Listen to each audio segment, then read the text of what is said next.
Good morning, sports fans. It is day 2 of CATHROVISION. This is practice day at the Valnord World Cup. The way I'm going to do this, I'm going to split this into 2 parts because there's so much practice on today. I fill up my 3-minute quota in no time. So I'm going to do part 1. It's going to be the B practice, a little bit of carnage, a little bit of slip and slide, and then the second part, which I'll release if I get this video out on the same day. I'll release the next video the next morning. Then I'll be doing all of tomorrow on the pink bike inside the tape video. It's the best kind of compromise I can think of. But before I get on track, I have a very important task with this coffee. Morning! Well, I was going to give this to Keith Valentine, the guy who's given me a hotel room for the week, but I can't find him. It's getting cold, I'm having it. So now that failed task has been dispensed with, let's get to the start of the track. I want to get a bit of raw footage down of some of the interesting bits. Yeah!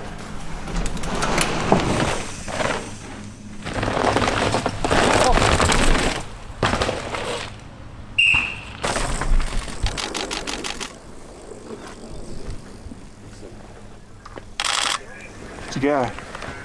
Well, did you get her down? She was sat down. Yo! Trace. Did you say Trace? Yeah.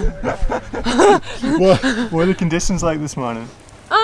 Surprisingly greasy, like you don't see any mud or water on the track, but everything has like a layer of moisture, so super slippery, and I'm just trying to find a line ready for when it's dry and fast, I guess. Thinking ahead.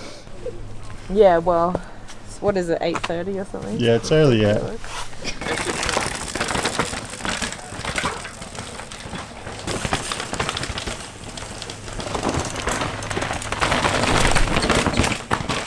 Oh!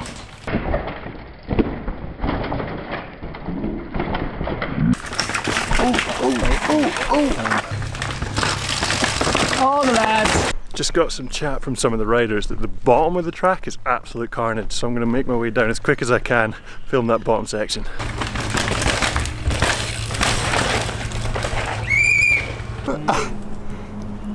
This is what you should be filming, Cathro. Yes, I am. Squids. Sorry, my friend. How's that angle looking? Orange. Orange. Very f***ing orange. Oh, get a shake on. Just make it look dramatic. Oh, wee bit blurry. Ooh, that's my camera though. Perfect, perfect, perfect. Oh my god, oh my god, oh my god, yes. Woohoo!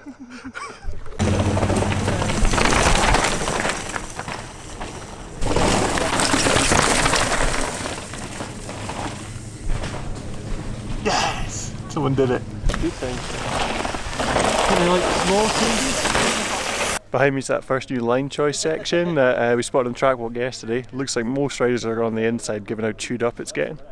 Let's watch a few people trying it. Old line? You like?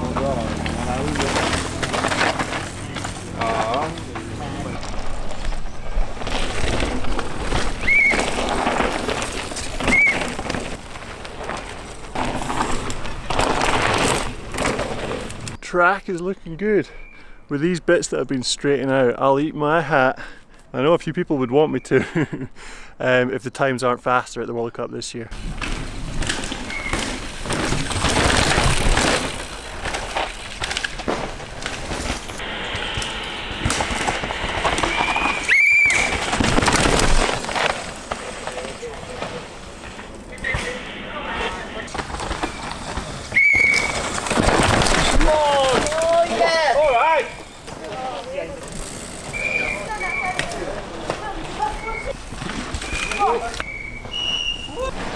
Oh no! Oh.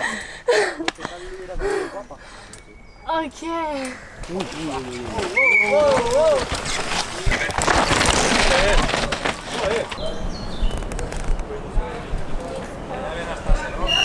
Rider!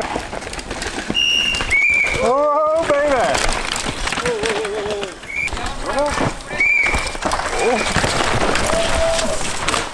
Yo! Don't break! So I've come to one of the lower pieces of track and it is super steep. I mentioned yesterday in the track walk vid that the key to these sections is speed control. And by speed control I don't mean slow. What I mean is you're going at a speed that your technique and your confidence will allow you to go without getting out of control. For some riders that's really fast, some riders that's a lot slower. The only thing that controls your speed is pretty obvious, it's your braking, and when your wheels are on the ground you can brake good, when they're off the ground no braking. So one of the most important things when you're riding this steep lumpy stuff is working the bike to keep the tyres pressed into the ground. You'll see riders as they're coming into each step, they'll lower their body and then push the bike down through into each compression. This keeps the tyres on the ground, it generates kind of G-forces through the tyres which gets you more grip. So you'll notice riders braking harder at the base of each compression to control the speed. So the places with the most grip are in the ruts, in the compressions, but they're not always the best lines. Sometimes there's better lines where you have to climb out of the rut or head across them off camber. On these bits, if you come in too fast and keep braking, you're going to wash out your tyres.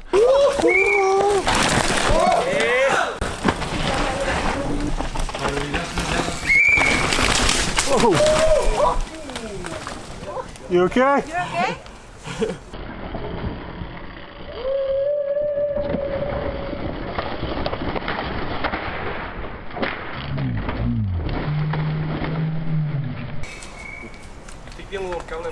Yeah.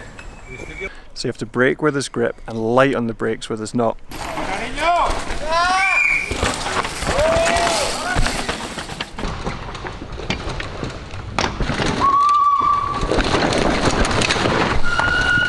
A real common mistake people do is they lean back a little bit too much, and what this does is it unweights the front wheel and the front wheel has no grip for braking. So either you brake anyway, slide the front wheel, or you just don't use the front brake and the back brake's trying to do all the work and it can't, and you just pick up speed until something bad happens.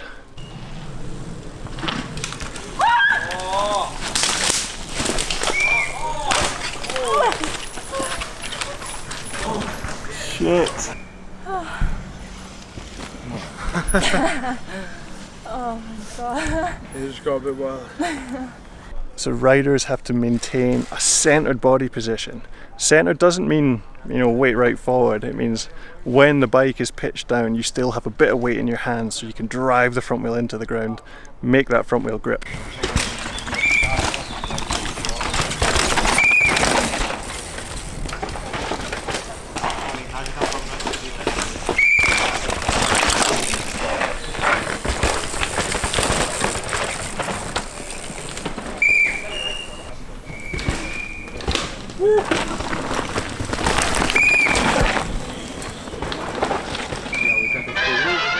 So that was the end of B practice. The A riders will be getting on track now, but they're going to be taking it easy, getting a feel for the track. So while they're doing that, I'm going to go up, ask around the pits, get some Patreon questions, see what the chat is, and then get to editing this video. Oh, I'm getting waved at. Who's this? It's a really badly cut TV player. You on TV, bro? I'm on CATHROVISION, I'm excited. I'm going to cheese sandwich as well. Right, so got to ask Rick, you know, you're pretty familiar with the racing, chat to the boys, good rider yourself. Yeah, well. What's it going to take? What is going to be the main quality of the best riders? I think what separates the good ones from the really good ones is that they can do it on any track. Like your Minnaars and stuff, they can turn up, doesn't matter what the weather's doing, doesn't matter what the track's doing, they'll be right at the top. And I think there are some guys that'll go fast on certain tracks, but the very best guys are there every weekend. Rob G has pitched a hypothetical question to you. Imagine Crankworks grew to a 7-round series, and potentially the Norco team said you have to pick between World Cups or Crankworks series. What would you choose and why? For me, I think just the way how Crankworks have been running and how the tracks are, I'd probably go towards the Crankworks kind of route, but in saying that, I wouldn't go their way unless all the top riders came that way as well, because you'd just go there and then you'd kind of win races and not really push yourself, you'd just have not the competition. So the World Cups is everyone goes there because everyone goes there, and that's where all the competition is. So I guess that's why everyone is there, but then you have everyone complaining about the tracks all the time and all the things that UCI do and blah blah blah. And for like the general like funness and how the races go, I prefer Crankworks because it's just kind of easy going and just having fun and riding your bike, and the tracks are, the 3 races that we do are the sickest tracks I race all year. So actually 4, sorry, Whistler as well. So it's a hard one, but I'm definitely going towards Crankworks way and how the guys run the event, and they kind of push the riders as well, so they promote us instead of, you know, the Crankwork, the World Cup events just kind of promoting the race, I guess. So you want the kind of feel of Crankworks for the competition of the World Cup? Yeah, for sure. That's my feeling. All right, sick. Thanks for that. Very nice. Greg, spotted you on track riding a bike. Are you going to race this weekend? No, I am just riding. So I've done a couple of runs. I'm really tired and elbow's starting to hurt, so I'm done for the day. Yeah. No, I think it's good to try and ride and get going. Not at full race pace. So for me, it was just a matter of riding the bike, get on a good track, and get a feel for it. But yeah, I definitely race. And when do you think you'll be trying to get back up to kind of race pace or back to racing? I've got a couple more weeks, probably another 2 weeks before the bone's fully healed. It hasn't fully knitted, so I think by once a day I should be going. But that's why I just want to get on early, get the muscles going, but not push it, don't risk a crash or anything crazy, and just make sure I'm ready for MSA. Cool, thanks. Thank you. Keegan, what are you doing at World Cup? I'm just racing bikes, man. I'm out here having a bit of fun, and no, it's cool. Everyone always hits me up, they're like, man, you're an enduro racer, what are you doing at this race? And the same when I go to a pump track or a Crankworks downhill and stuff, but you know, I just race bikes. So, give us a bit of backstory for the viewers at home. What initiated this? I don't know, just there was a off weekend from enduros and stuff, so I thought I'd come and give it a go, and man, I'm the last man standing. Where's the other 3 Unior Devinci riders? They're all bloody injured, so you know, I'm holding the castle up, and I'm doing it for them this weekend. So wait, so what was it? Zabjek's what? Broken pinky? Broken pinky, yeah. What are the other ones? Rudy did a scaphoid, and Dakota dislocated his shoulder last week without a sock. So that's it. You got a lot to live up to. Yeah, I know. I've got some big names to do good for, but you know, I'll go out there and try my best and have fun riding bikes. Cool. Great. So your bike doesn't do this. Jesus, like that poor bike. So Kyle Sharp wants to know, what has been your favourite World Cup track of the year and why? Favourite World Cup track so far would be, I'd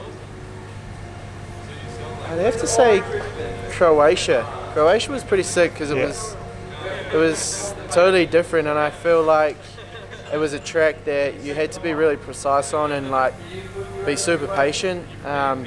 Just because I've been a short track and so many rocks, like just finding the right lines. But yeah, Croatia for sure, and Val di Sole is always a good one because it's definitely separates the men from the boys. Cool. So that is it. That is the end of day 2, part 1. Stay tuned for tomorrow morning where part 2 will be coming out. But if you enjoyed this video, hit like. If you want to see more, subscribe, and I'll see you tomorrow morning, hopefully. See you then.